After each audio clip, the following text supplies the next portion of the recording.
What is shaking and baking, YouTube? It's been a hot minute, but today we're going to dive in with the 41V3 from Voltrove. It's been out for a minute, but I've also been out for a minute. So we're going to dive in. We're going to talk about coils. We're going to talk about builds, coil placement, how to wick it, and lastly, my thoughts on it. So let's dive in. All right, so inner packaging here, pretty standard. Get an Allen key, throw it in the trash. You're going to want one of these. It's a 1.5 millimeter hex driver. These things. You can use a supplied tool. I just would strongly suggest against it. You get spare O-rings. You also get a bubble section if you want more capacity. I really don't care, heads or tails, on how much juice I can load up and go out with at one shot, but the straight does looks clean. This would be with the bubble.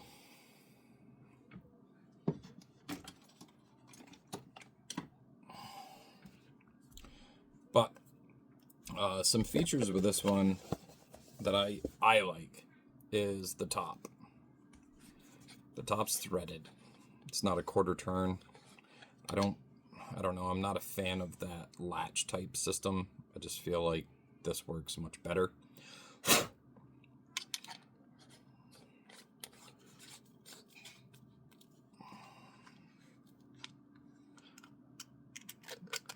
have a habit of doing that often. We'll just remove that. There we go. So this section is a quarter turn. As you see, sometimes when I go to remove it, I end up taking the airflow ring off. It happens. It is indexed though, so it's easy to go back on. But yeah, you got a quarter turn. Nice thing about this Voltrove, as well as many others, is if you fill this and you have a wicking issue, you almost always can just take this off and resolve your wicking issue. Now, one thing we are looking at that's a little different than normal is I've already built this. And for me, there's no sense in taking something apart that's perfectly good. We're just going to talk about it. So, what we've got for a build, because I plan to run this on a regulated device, is some N90 6-core aliens. 29 gauge core, 36 gauge fuse. They are wonderfully delicious and super flavorful. See, the build fills the deck pretty well. Let's see if I can change our focal point. There we go.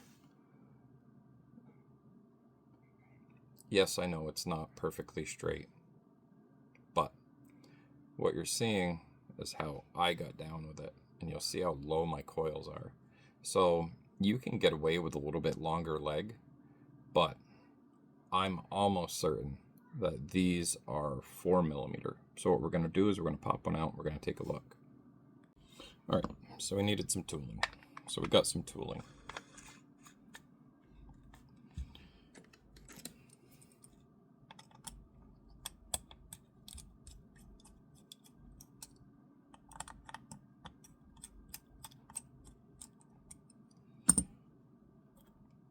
All right, so let's take a peek.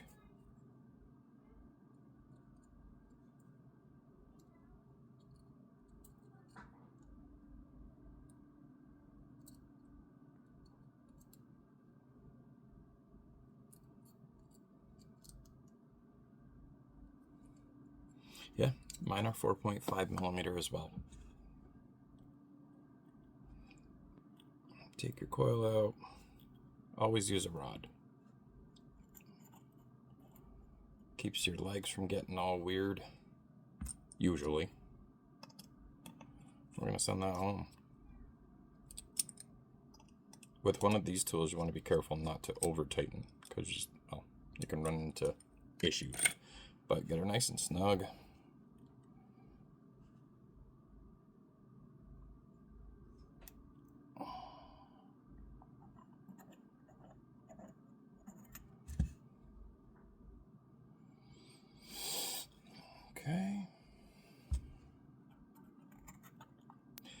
So what I'm looking for when I place the coils is this happy medium between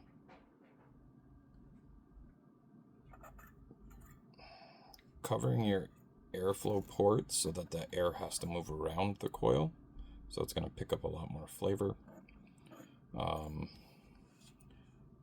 but still having room for it to breathe a little bit. So you'll notice you can just see that edge of that airflow port. Same on that side. You got about 1 millimeter between the coils, and yeah, I put them in and then I bring them towards the center, just so they're friends. Now what we have to do is warm them up, because we took that coil out, which means it's going to need to rebalance. Check out for hot spots. Being that these are already broken, I do have it set to 50 watts, but for initial break-in, you're just going to follow your regular steps. Start slow, don't rush the process, and then you end up with these nice colors. Those colors will stay so long as you take care of them.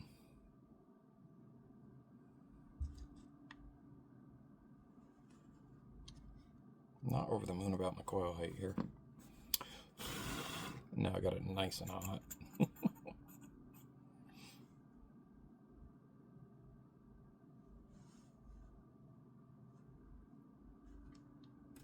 we go.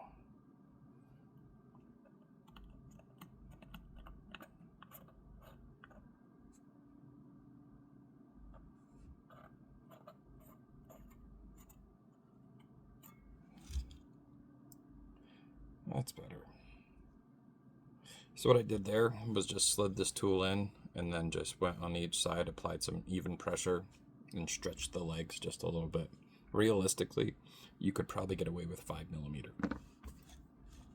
But between 4.5 and 5 mil, it's going to be good. You're going to be nice and tight to the airflow.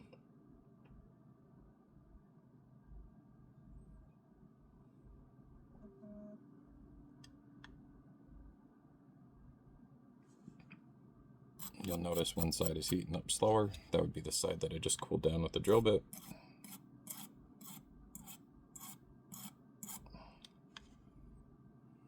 Do you need ceramic tweezers? No, you don't.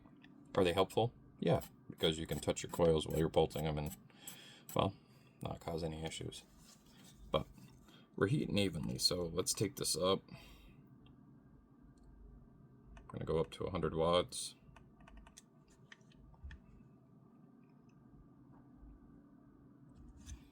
So far, I'm not seeing any surprises inside the coil. Again, we're just pulsing. You're not looking to get them cherry red or white hot.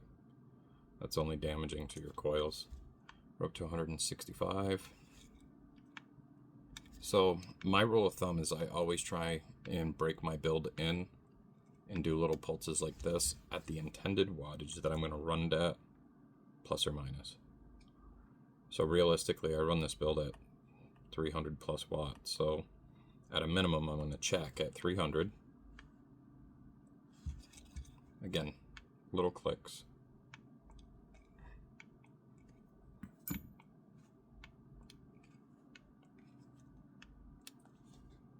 Okay, no issues.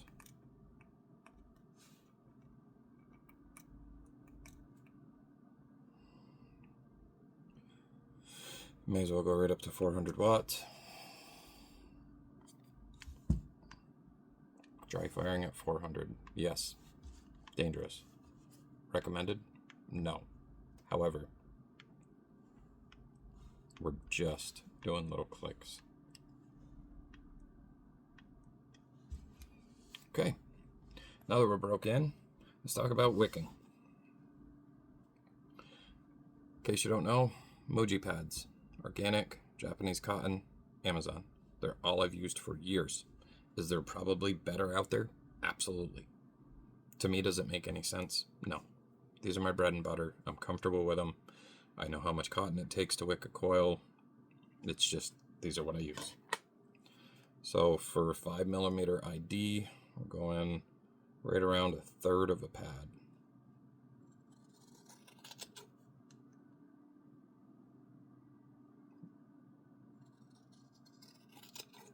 Maybe a little heavy. That's okay. We can remove after. You can't put it there if it's already gone, but you can remove. So, let's see if we can focus in on this a bit. All right. As always, we're going to take that outer layer off.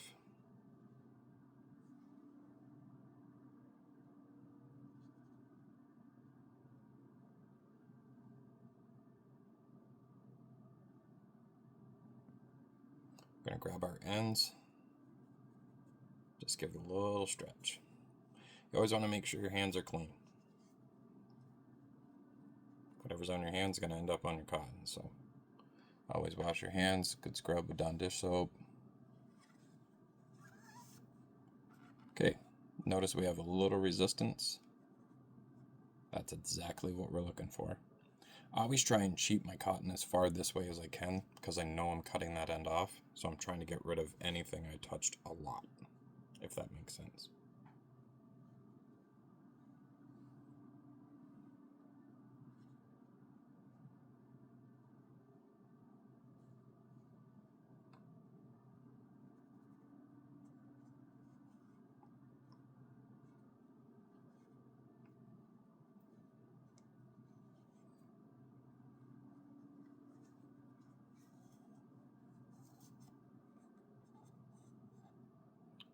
Perfect. Ends are the same length. Okay.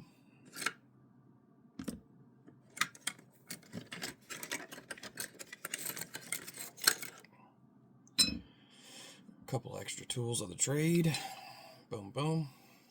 All right, now we gotta cut this to length. What is that length? So, what I do with this, I'm gonna take this leg out of the way and keep this one in focus. So, where the tank comes together, that locking section where your O-ring is, that's where I'm looking to cut. I'm going to set my scissors in that channel, come down with my leg, snip it off.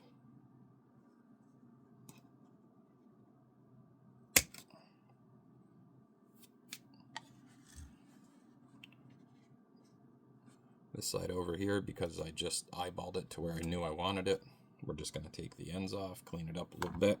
Now we are going to fluff. Fluffing is important because you want all of those fibers to be as fluffy as possible so that they can absorb juice. They're going to do their job in keeping the leaks at bay from the tank itself. And it's just going to help it perform the way it's intended in our application. What am I using to fluff? I'm using a pin extraction tool that I simply sharpen the end of it. That's it. You could use a toothpick. Use whatever you want. I simply like this just because it fits in my hand well. I have large hands and yeah, they're old. So this feels nice. What we want to avoid is thinning. So if you come in and you're raking it like this, you don't need to thin it. If you've got your coil wicked properly in terms of how thick the cotton is in it, you shouldn't have to thin it.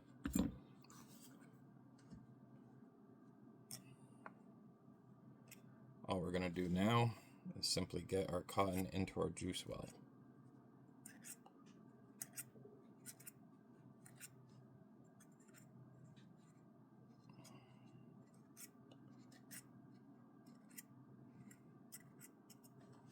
Show you what you're looking for when it's all said and done.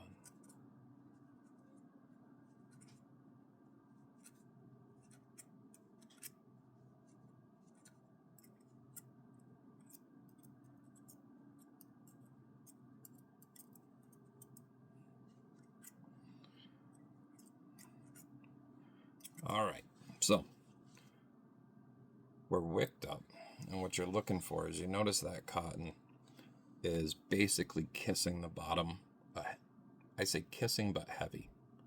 So if you lift it up, you can see I can make a space under there, make it puff up. Now if this was, say, a fatality, that would be perfect. It's not. It's a Voltrove.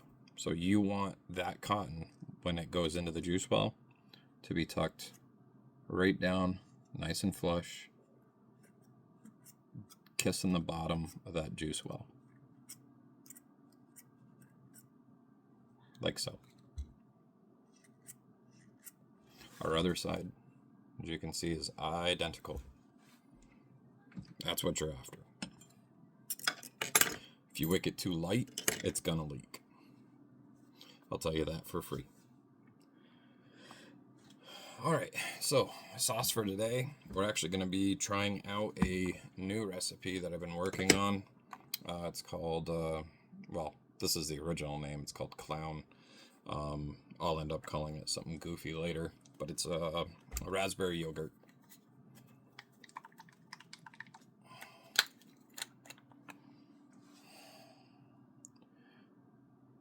This process here is pretty straightforward. What I am going to do real quick is come in and turn our wattage down. What I like to do when I'm wicking the coil, because it's a large coil and it's a lot of cotton, is we're going to take our time, obviously making sure it's well saturated, but I like to bump the fire button ever so slightly, and you'll watch that juice disappear into the coil. That's helping get the center of this coil all juiced up. Again, just like breaking these things in, I'm not firing it, I'm just clicking that button. And you'll see it starts to wick basically from the inside out.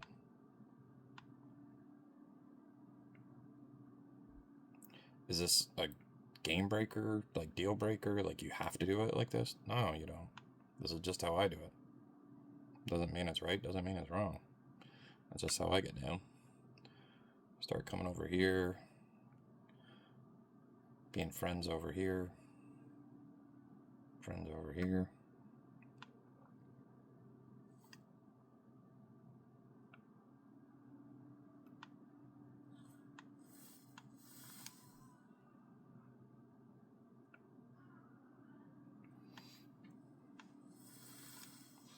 Okay, I'm going to say we're pretty close. What I'm going to do is put this all back together, meet you guys back on top, and we're going to take her for a rip.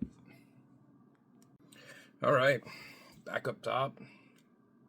Got our 41 V3 all set up, wicked up. Swapped out that tip for a Massimo tip. It's hard to beat a Massimo tip. But, we're just breaking our cotton now. We're sitting at 250.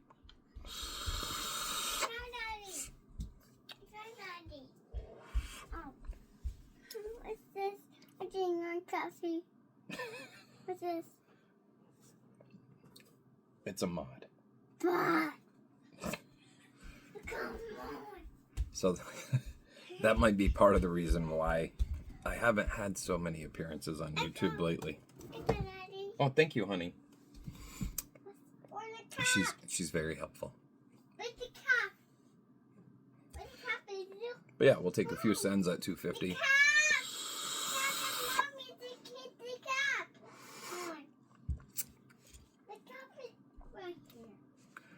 For those that are wondering, this raspberry yogurt is actually really, really good. And I'm not a super fan of raspberry, but you get a nice sweet raspberry. It's not like a bitter kind of Greek yogurt mixed with a bitter raspberry. It's bright, sweet, just enough.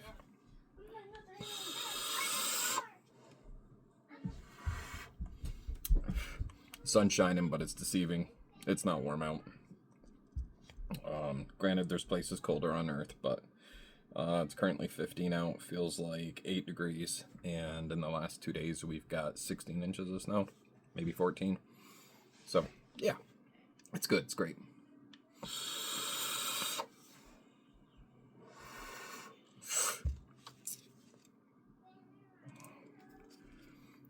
So, our telltale when you wick it is if you look in there and you start seeing it drip, take that off immediately because you didn't quite get it right.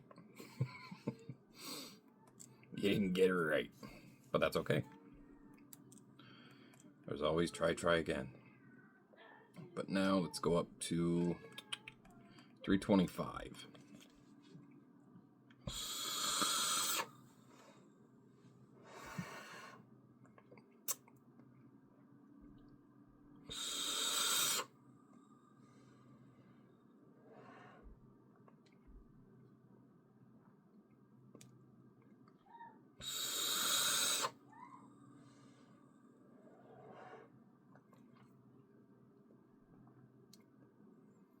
Trying to see the wicking bubbles, but they might be happening faster than I can see them. Whew.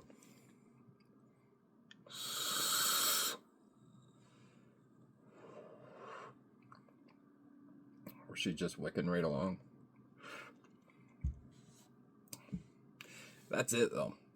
So I get asked often, what's the top 41?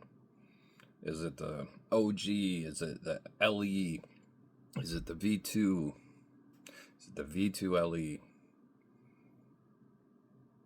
Is it, or V2 EG? This one. For me, flavor-wise, performance-wise, you can put an NLPWM build in this, a proper one, and run it on an NLPWM.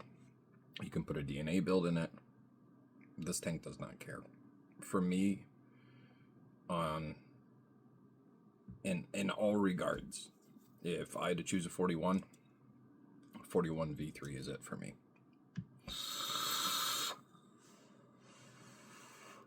There's some bubbles.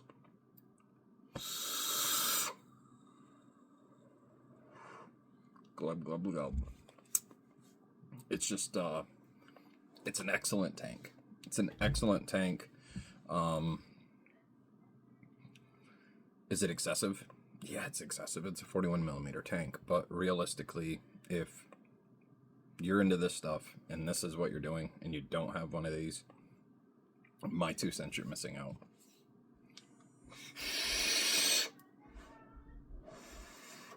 The EG is awesome too. Don't get me wrong, the EG is awesome. They're 2 completely different styles of tanks. But the flavor off this one is just remarkable. This device though. Chew! Darkfire Mods, shout out David Wilson. Def Mods, shout out Mr. Burton and Lenny. Obviously it's a Dimebag and Pantera inspired piece. Sick. Sick. Huge battery in this. Obviously, if you're running a 0.1 build at 325 watts, it's, she's drawing some power.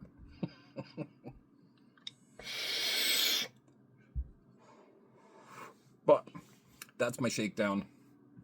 41 V3. Right there. Boom pow.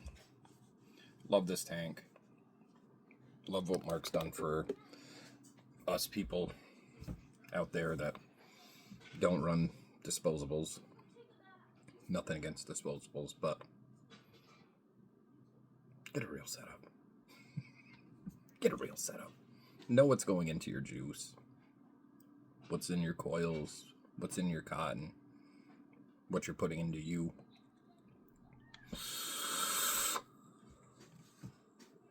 It's so good. So good. So I'm hoping I can do one more of these this week. I'm going to get this clipped and edited, obviously, and uploaded. But the next one is going to be on the 30 remastered. I've had one for a while that a buddy sent me, and I'm dragging my feet on getting that one done. So hope you all enjoy. Have any questions, obviously always hit me up. I try to be mindful of responses and so on and so forth on YouTube. So peace out, guys. Stay rowdy, stay cloudy.